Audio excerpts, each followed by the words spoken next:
You are warned to stand by for an important announcement. Well, first I want to say thank you to all of you for being here today. And I want to send a message of gratitude and thanks to the solidarity that we have received from every corner of our country, from our colleagues to our neighbors. We are grateful for your solidarity, your encouragement, and your support in the face of the most recent xenophobic, bigoted remarks from the occupant of our White House. Because we don't need any more brown faces that don't want to be a brown voice. We don't need black faces that don't want to be a black voice. We don't need Muslims that don't want to be a Muslim voice. We don't need queers that don't want to be a queer voice.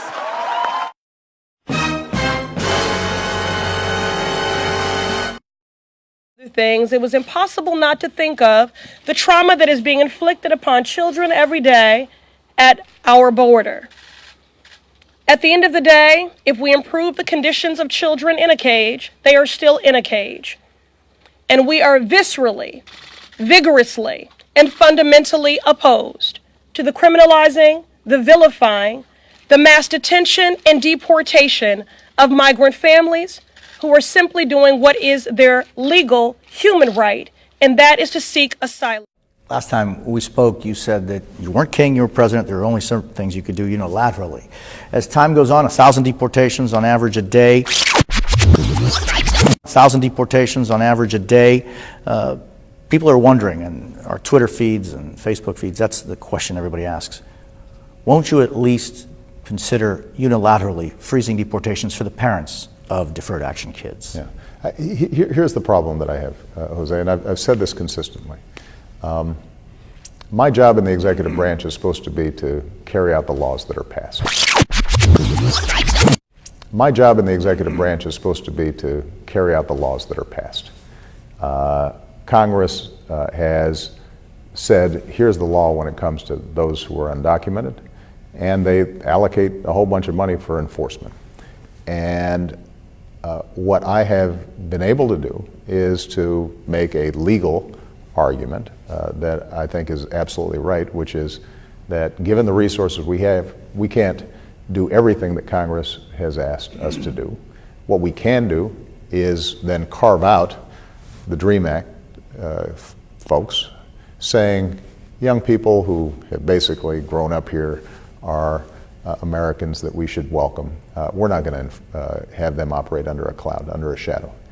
But if we start broadening that, then essentially I would be ignoring the law. That's enough. Put down the mic.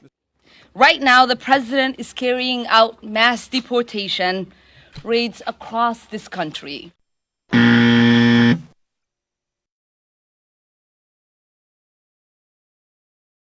As time goes on, 1,000 deportations on average a day.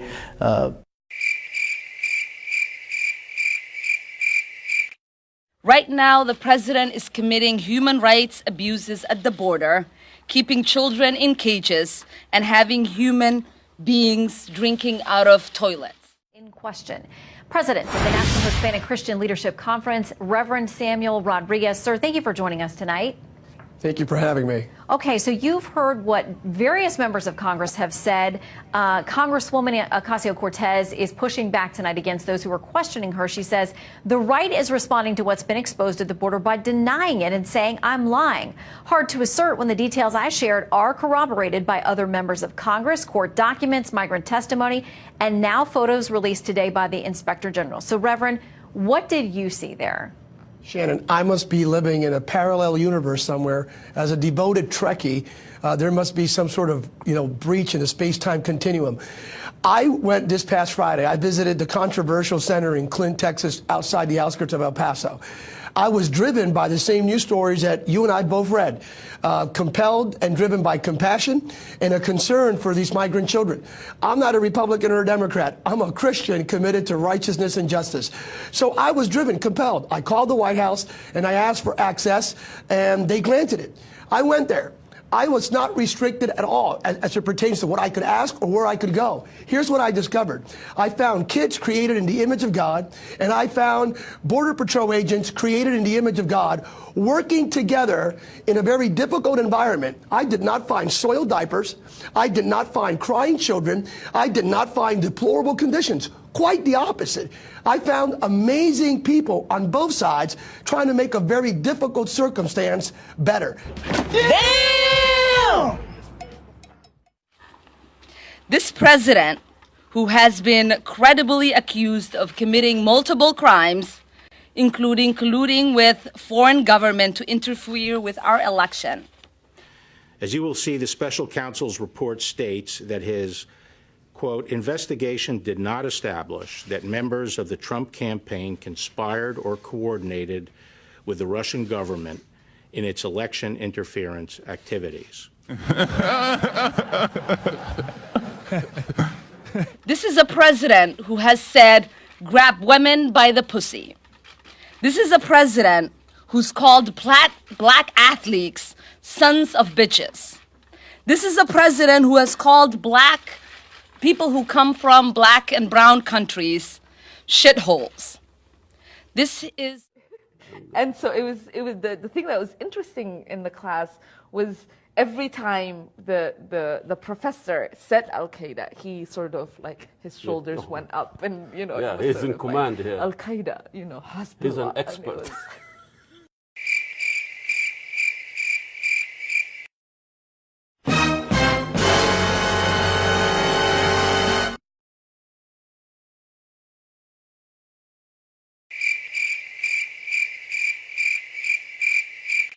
We got a Black Hawk down, we got a Black Hawk down.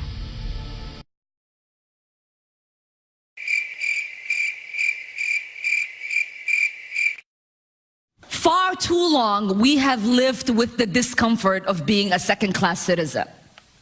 And frankly, I'm tired of it, and every single Muslim in this country should be tired of it. CARE was founded after 9/11. Because they recognized that some people did something. Any move will endanger yourself and the airplane.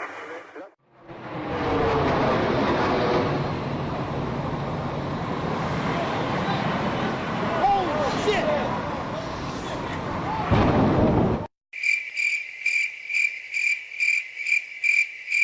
A president who has equated neo-Nazis with those who protest against them in Charlottesville.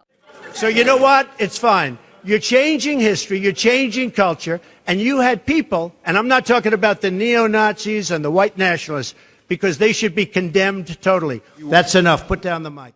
I am not surprised when the president says that 4 sitting members of Congress should, quote, go back to their own country when he has authorized raids without warrants on thousands of families across this country.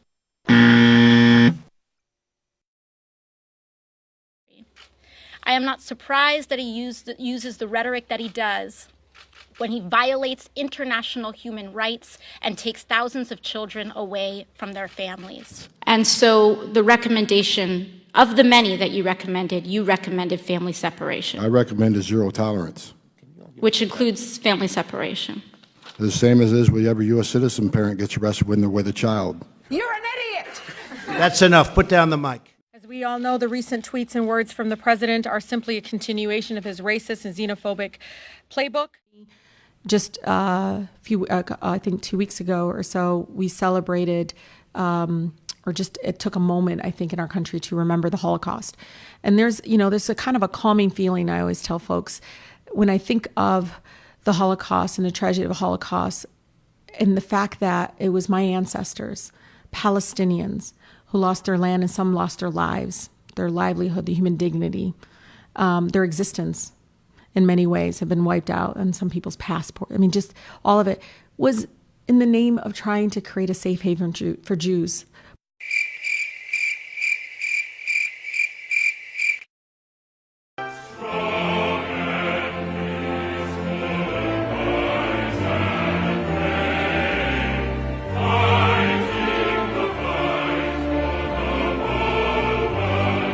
That's enough. Put down the mic.